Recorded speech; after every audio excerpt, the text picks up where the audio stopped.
అందరికీ నమస్కారం. ఎప్పుడూ కూడా ప్రశాంతంగా ఉండే గోదావరి జిల్లాలో, అందులో మరీ ముఖ్యంగా పశ్చిమ గోదావరి జిల్లా అంటే చాలా ప్రశాంతంగా ఉంటుంది. అటువంటి చోట ఇప్పుడు చాలా టెన్షన్ క్రియేట్ అయ్యి, ఆ టెన్షన్ అంతా కూడా ఒక టెన్షన్ అయితే పర్లేదు, దానికి ఎవడో ఒకటి సాల్వేషన్ చూపించారు. కానీ అక్కడ ఏంటంటే ఎక్కడైనా ఎప్పుడైనా కులాల మధ్య ఘర్షణలు జరిగాయి, కానీ ఇప్పుడు ప్రత్యేకించి రెండు మతాల మధ్య ఘర్షణలు కేంద్రీకృతమై ఉన్నాయి.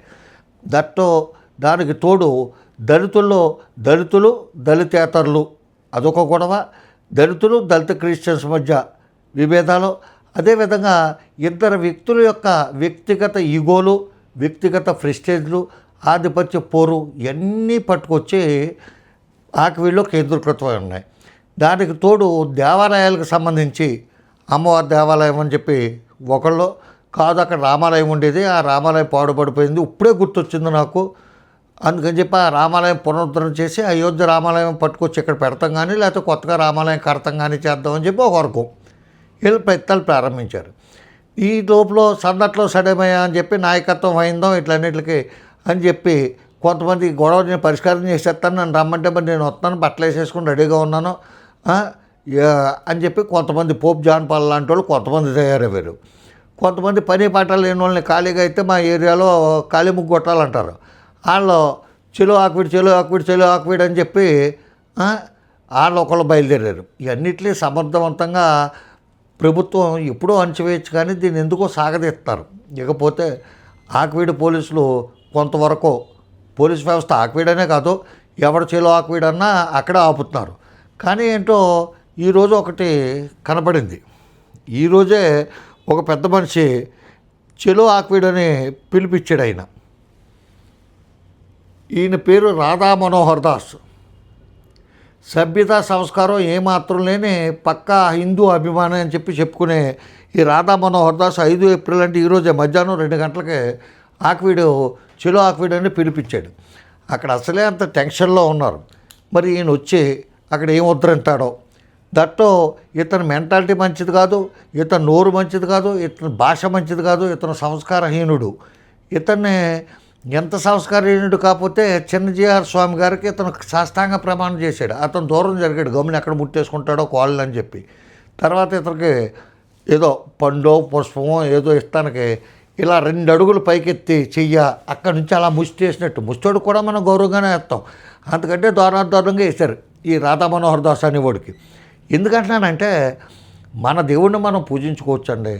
మనం కొబ్బరికాయ కొట్టుకుంటాం, అగరొత్తులు వెలిగించుకుంటాం, ఆరతి ఇచ్చుకుంటాం, సాష్టాంగ ప్రమాణం చేస్తాం, ఏమన్నా మనకు తోచిన మంత్రాలు వచ్చినాయి రానివి మనకు వచ్చిన విధంగా చదువుకుంటాం, మనకు నచ్చిన దేవాలయాలకు వెళ్తాం, తిరుపతి వెళ్తాం, అన్నవరం వెళ్తాం, లక్ష్మీ నరసింహస్వామి టెంపుల్స్కి వెళ్తాం, అన్ని చోట్లకి వెళ్ళి మనకు నచ్చిన విధంగా మనం ప్రార్థించుకుంటూ తప్పులేదు. కానీ ఇతర మతస్థుల్ని కించపరిచే విధంగా ప్రత్యేకించి ఆ ఫాస్టర్స్ని కించపరుస్తూ మాట్లాడతారు. ఇతను వాళ్ళు గొర్రెలు అది ఇది అంటాడు.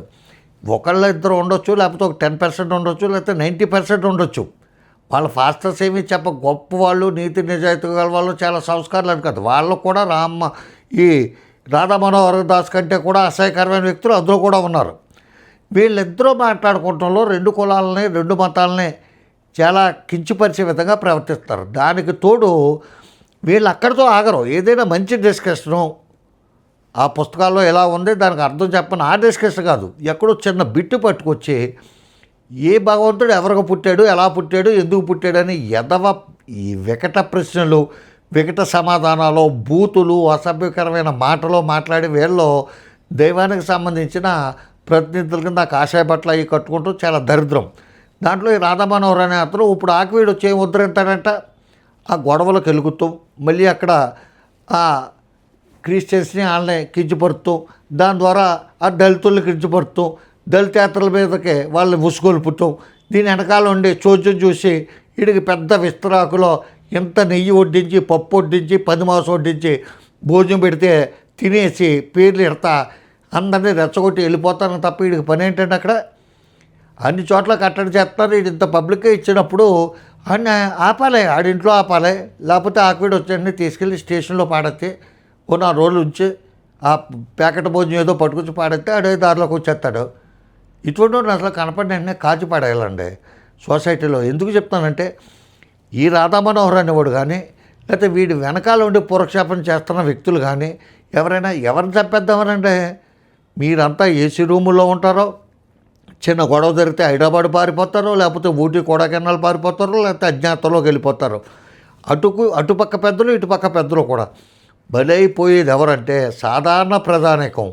తలదాచుకోవడానికి చోట్లేక దిక్కుతోచని పరిస్థితుల్లో వాళ్ళు అలమటించిపోతారు. అటువంటి వాళ్ళు రెచ్చగొడతానికి కూడా ఆటోమేటిక్గా వాళ్ళే దొరుకుతారు. మీరు మాట్లాడిన మాటలు ఎవడో పని ఉన్నవాడు ఎవడో వినడో, జనరల్గా పల్లెనోడే వింటాడు కాబట్టి ఆ పల్లెనోడే ఉసుగొలుపుతారు, వాళ్ళే వస్తారు.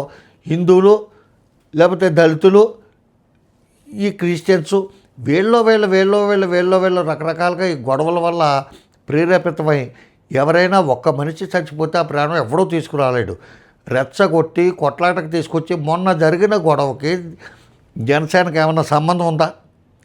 ఆ రాములవారి గుడికి కానీ, గొంతేనమ్మ అమ్మవారి దేవాలయానికి కానీ, లేకపోతే క్రిస్టియన్స్కి కానీ, దళితులకు కానీ, దళిత క్రిస్టియన్స్కి కానీ ఆ సమస్యలు ఎదుర్కొంటున్న రఘురామరాజు గారికి కానీ, పివి సునీల్ కుమార్ గారికి కానీ సంబంధించిన ఆ వ్యవహారంలో జనసేనకు సంబంధించిన వాళ్ళు మేకులు ఇచ్చుకుని పొడిపించుకుని హాస్పిటల్లో పడేడుతున్నారు. అట్లా ఉంటుంది ఏదైనాని. కాబట్టి దయచేసి ఇటువంటిప్పుడు సమయం పాటించాలి. ప్రభుత్వం అంటూ ఉంది. ప్రభుత్వం తరపున ఇక్కడ కలెక్టర్ ఉంటాడో, ఎస్పీ ఉంటాడో, పెద్ద మనుషులు కూర్చోబెట్టి వాళ్ళు చర్చించి సరైన రీతిలో నిర్ణయం తీసుకుంటారో, లేకపోతే ఎట్లాగో కోర్టులు ఉన్నాయి. ఈ లోపల ఈ చెలో ఆకువీడు లేకపోతే చెలో వల్లకాడు ఈ పిలుపులేంటి? ప్రతి అడ్డమైన వెధవ కూడా జోక్యం చేసేసుకుని నేను పరిష్కారం చేస్తానని చెప్పి తయారవుతావేంటి?